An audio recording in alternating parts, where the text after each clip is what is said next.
Hello, this is Matthew Brooks for MMH, the home of rock radio. I'm here with the guys from Insurgence. Why don't you introduce yourselves?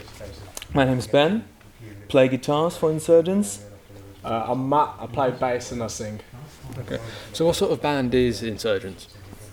Insurgence is a very weird... We had our second gig just two weeks ago, and people couldn't really pin down what it was. So we always say it's a blend of thrash and...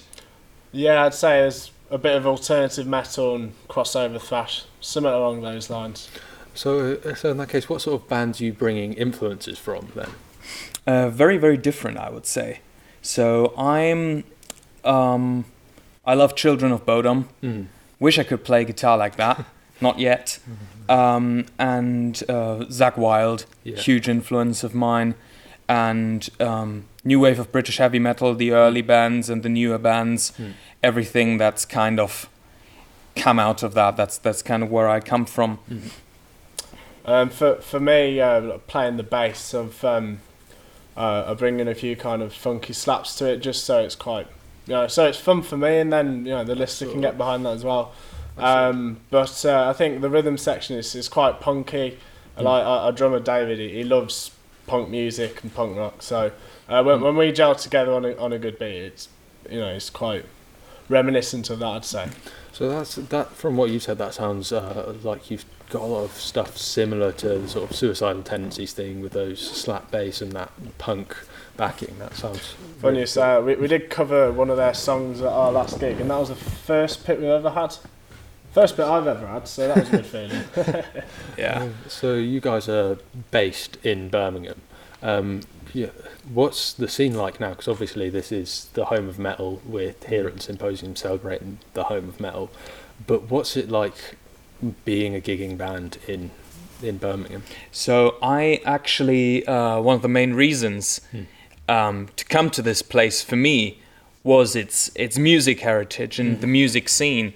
All of the bands that I used to listen to, they evolved out of this area, and the music that's been created here. So going to the same rehearsal studios like Robana's and all of these places where all of our idols used to rehearse, that's something really, really, really interesting.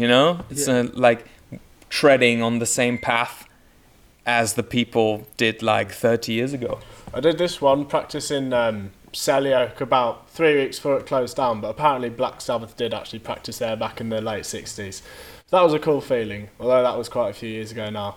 I think in terms of what Birmingham's like as a scene, I think it's really strong, because you've got a lot of bands that are playing, but I mean, for me it feels more like a West Midlands scene, because a lot of the pubs or live music venues in Birmingham, especially central, they have been slowly closing down.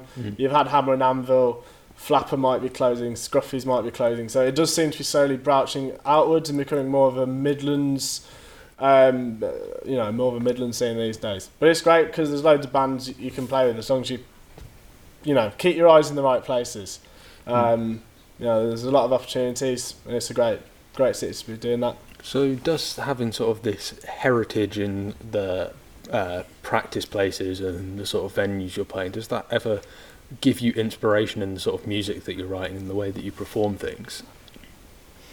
I think one of my personal favourites has always been Black Sabbath for the last 10 years or so.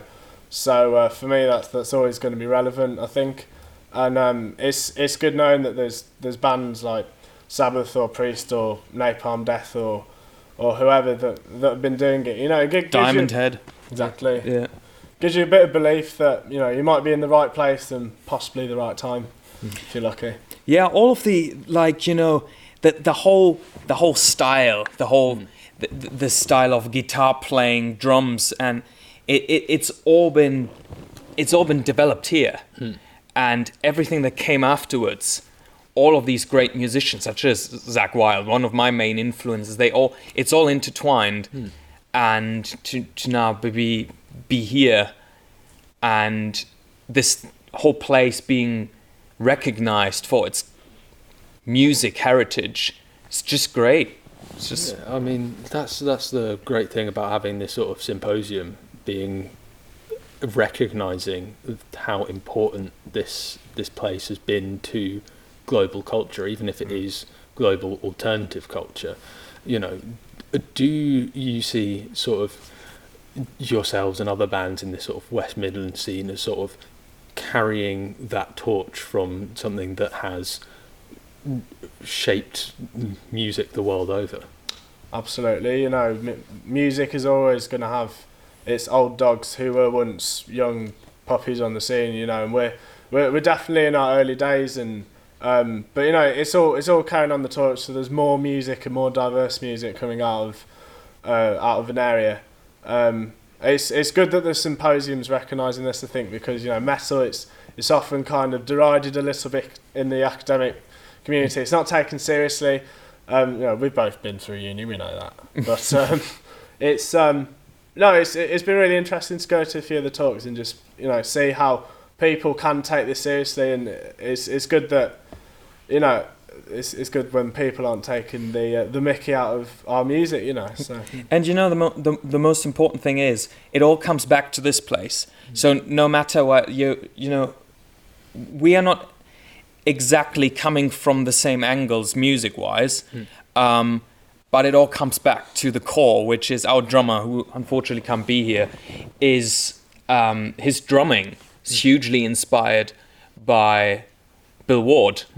And as I've already told you, the stuff that I'm doing on guitar stems heavily from what these guys invented back in the day. And it's, you know, it all comes back, no matter from which different angles we all come from, all comes back to what these guys have created here like 30, 40 years ago. And yeah, it's just crazy how much influence they've had over the scene in general. As a bass player, like... I like Geezer Butler's style of playing. I know that he was a guitarist first, which is the same for me. I do consider lead guitar to be my main instrument. And I know that Geezer was also a guitarist, and I think you can hear that in his improvisational approach. And I do my best to channel a little bit of that in our bass lines. I don't just want to be playing what's underneath the guitar. I want to be popping out, because that's what the bass is more the lead instrument in our band than the guitar, actually. It's quite weird. That's why nobody can actually pin down what we're doing, which is quite, you know, it sounds quite novel in terms of what's happening. So that's, yeah. Yeah, that all sounds really cool. So just to wrap this up then, do you guys have any upcoming shows or any imminent releases that you want to let people know about? Scruffy Murphy's next month. In the 19th? We've just, it might be the 19th. It's around then. Yeah. And you'll be able to see that on our social media, which is Insurgence Band.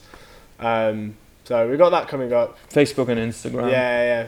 And we've just been through a process which has proven admittedly more difficult than we thought it would be, to recording our own EP. Completely independently, all done by ourselves without booking in anywhere. And hopefully by the time of the next 1 or 2 weeks, we're going to have something to put online. So you guys can give it a bash and send it to you. By the end of the month, definitely, yeah. Okay, sure thing. Okay, thanks very much for speaking. Thank you. All right, cheers, thank you.